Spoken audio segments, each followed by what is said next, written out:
1. The scold's bridle, silencing women in public. In 16th and 17th century England and Scotland, authorities used a punishment known as the scold's bridle, also called the brank. This iron device was designed to silence women accused of gossiping, nagging, or otherwise disrupting social order. The bridle was a metal mask that enclosed the head, with a metal plate or gag pressing down on the tongue. Women wearing it could not speak and were often paraded through towns as a public spectacle. Some versions included spikes to make it more uncomfortable or painful, turning the punishment into both humiliation and suffering. One notorious case involved a woman in Scotland who was accused of public scolding. She was forced to wear the bridle for hours under the scorching sun. The townspeople jeered, and her husband was fined for allowing such behavior to occur in his household. While modern readers might recoil at this injustice, it reflects how authorities wielded public shame and gendered control to maintain order. 2. The ducking stool, public humiliation in water. Closely related to the scold's bridle, the ducking stool was a common punishment for women accused of gossip, scolding, or minor misdeeds in England and colonial America. Victims were tied to a chair attached to a long wooden beam and repeatedly dunked into a river or pond. Ducking often left victims soaked, shivering, and humiliated in front of the entire town. Some towns took the punishment further, leaving women submerged for longer periods or making multiple trips to the water. While it could physically harm the victim, the main goal was public shaming. In one famous case, a woman accused of scolding her neighbors in 17th century Norwich endured multiple duckings before finally confessing to minor offenses. The event drew a crowd of hundreds, highlighting how communities participated in enforcing social norms through 3. spectacle. The breaking wheel, death by torture. The breaking wheel, also known as the Catherine wheel, was among the most brutal punishments in medieval Europe. Reserved for crimes like murder, treason, or highway robbery, it combined physical agony with public warning. The criminal was tied to a large wooden wheel, and the executioner systematically broke the victim's bones using a heavy iron bar. In some cases, the body was left on the wheel for hours or even days, exposed to the elements, insects, and scavengers. One infamous execution in the 16th century Germany involved a thief who was sentenced to the wheel. Witnesses described the sound of bones cracking as the executioner swung his iron bar. The punishment's public nature served as a deterrent, but it also became a form of theatrical horror that fascinated and terrified onlookers. 4. The Iron Maiden, torture encased in steel. Few symbols of medieval torture are as chilling as the Iron Maiden. This iron cabinet, often human-shaped, was lined with spikes designed to impale victims slowly while preventing escape. While historians debate how frequently it was used, contemporary accounts suggest it was employed at least occasionally as a method of execution and intimidation. Victims were usually placed inside fully clothed. The spikes were carefully positioned so they did not pierce vital organs immediately, prolonging the agony. Some reports claim that screams were amplified by the metal enclosure, adding psychological terror for both the victim and the public. The Iron Maiden's enduring legacy comes not just from its cruelty, but from the fascination it evokes even centuries later. It symbolizes the extremes of medieval justice and the human capacity for both ingenuity and brutality. 5. The pillory and stocks, public humiliation on display. While less physically harmful than the breaking wheel or Iron Maiden, the pillory and stocks were psychologically devastating. Offenders had their heads and hands locked in a wooden frame, a pillory, or their feet restrained, a stocks, leaving them completely immobilized in public squares. Townspeople often threw rotten vegetables, mud, or even stones at the victims, turning punishment into a spectacle. Humiliation was the goal, to shame the individual into submission and reinforce social norms. In some cases, however, clever or charismatic offenders could turn the pillory into an opportunity. One Englishman in the 17th century reportedly charmed the crowd while in the pillory, receiving gifts of food and wine from sympathizers. This rare occurrence shows that public shaming could sometimes backfire, inspiring admiration rather than contempt. 6. The whipping post. Pain and retribution. The whipping post was a common form of corporal punishment across Europe and colonial America. Offenders were tied to a post and lashed with whips, rods, or other implements. The punishment often left permanent scars and could even be fatal, depending on the number and severity of lashes.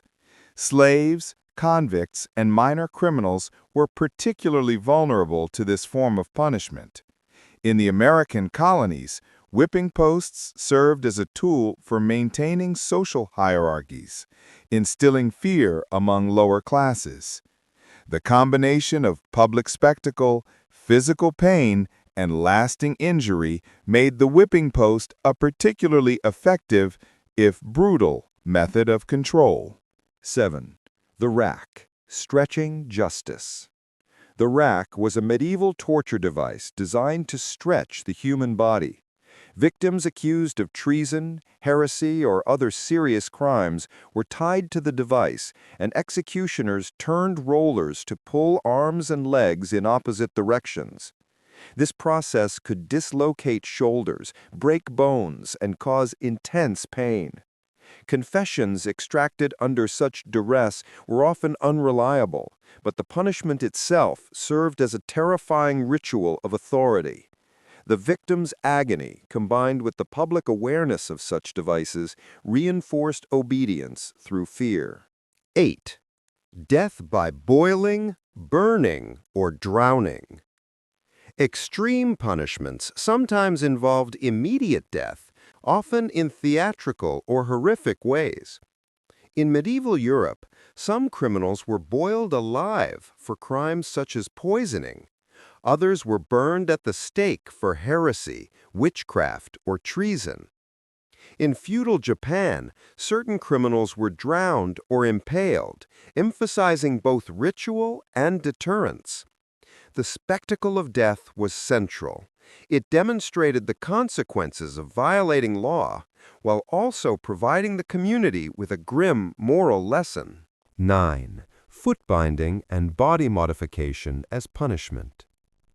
In ancient China, foot binding is usually remembered as a cultural practice, but it sometimes served as a penalty for women accused of moral transgressions.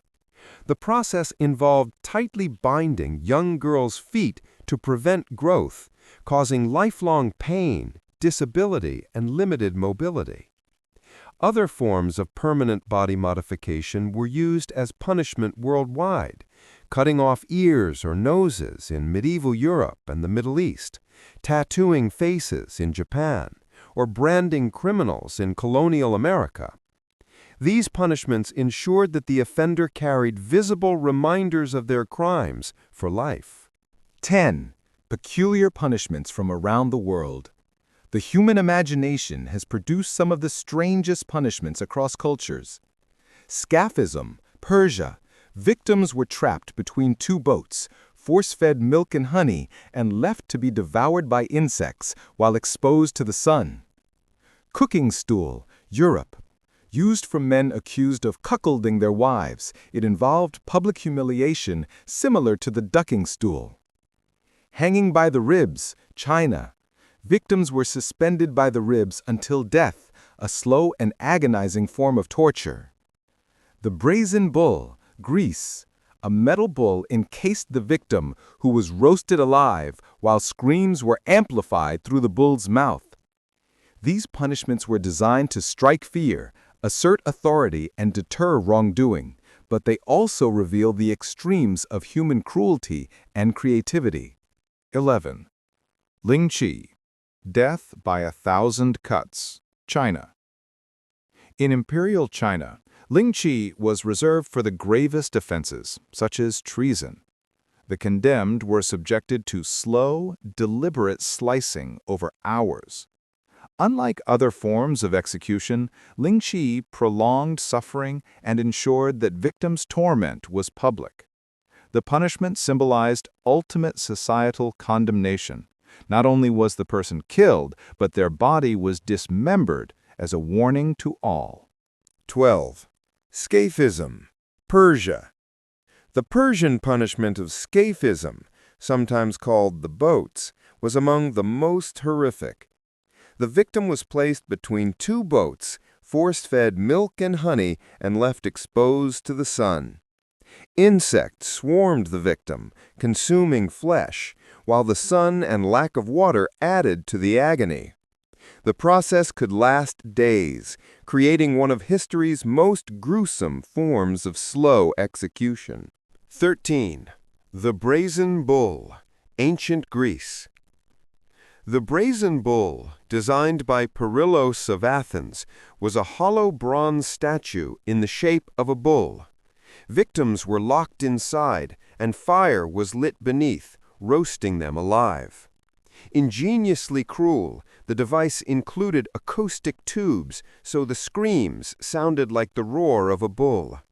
Spectators watched the execution, blending death and theater into a horrifying public spectacle.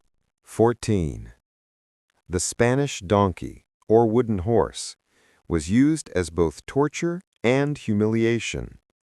The victim was forced to straddle a sharp-edged triangular wooden beam, with weights often added to increase pain in the legs and groin. This punishment could result in permanent injury or at least excruciating temporary damage, making it both effective and notorious. 15. Thumb screws, Europe. The thumbscrew was a common torture device in Europe during the Inquisition. Victims' thumbs, or other fingers, were slowly crushed in metal clamps, causing excruciating pain. It was often used to extract confessions, leaving victims with broken bones and long-term disability. The slow, methodical nature of this punishment made it psychologically devastating as well. Number 16. Hanging by the ribs, China. In ancient China, some criminals were punished by being suspended by their ribs using ropes or hooks. This excruciating torture could last hours and often resulted in dislocated or broken bones. Authorities use this as both execution and deterrence, especially for rebels or thieves, emphasizing obedience through fear and extreme discomfort. 17. Hanging by the ribs, China. In ancient China, some criminals were punished by being suspended by their ribs using ropes or hooks. This excruciating torture could last hours and often resulted in dislocated or broken bones. Authorities used this as both execution and deterrence, especially for rebels or thieves, emphasizing obedience through fear and extreme discomfort. 18. Boiling and burning alive. Throughout history, boiling or burning alive was reserved for severe crimes. In medieval Europe, criminals accused of poisoning were often boiled, while heretics or witches were burned at the stake. In India and Japan, similar methods were used for both criminals and political enemies. These punishments were theatrical and meant to instill fear, making death itself a spectacle of justice. 19. Pillory variations. Some towns enhance the pillory by adding spikes or dunking offenders repeatedly in water. These modifications increased the humiliation and danger, making a seemingly simple punishment into a multi-hour ordeal of psychological and physical torment. 20. Foot binding as punishment. China. Foot binding, commonly seen as a cultural practice, was sometimes used as punishment for women who broke social or moral codes. Tightly binding the feet prevented walking properly, leaving the woman dependent and physically disabled. Why these punishments existed requires context. Deterrence. Fear was a key tool to prevent crime. Public spectacle. Executions and punishments were often performed publicly to reinforce social norms. Power and control. Authorities used punishment to maintain a hierarchical and social order. Moral or religious beliefs. Crime was often viewed as sin, requiring visible retribution. While some methods arguably deterred crime, many were cruel, excessive, and designed more to satisfy society's appetite for spectacle than to achieve justice. Lessons from history. Looking back, history's strangest punishments remind us of both human ingenuity and human cruelty. Today, most societies favor imprisonment, fines, and rehabilitation over torture and public spectacle. Yet fascination with these punishments endures. Stories of the scold's bridle, the rack, and the brazen bull captivate because they reveal the extremes of human behavior. They remind us that justice is culturally constructed and that moral and legal standards evolve over time. History's strangest punishments reveal the importance of empathy, fairness, and the rule of law, and the dangers when fear replaces reason.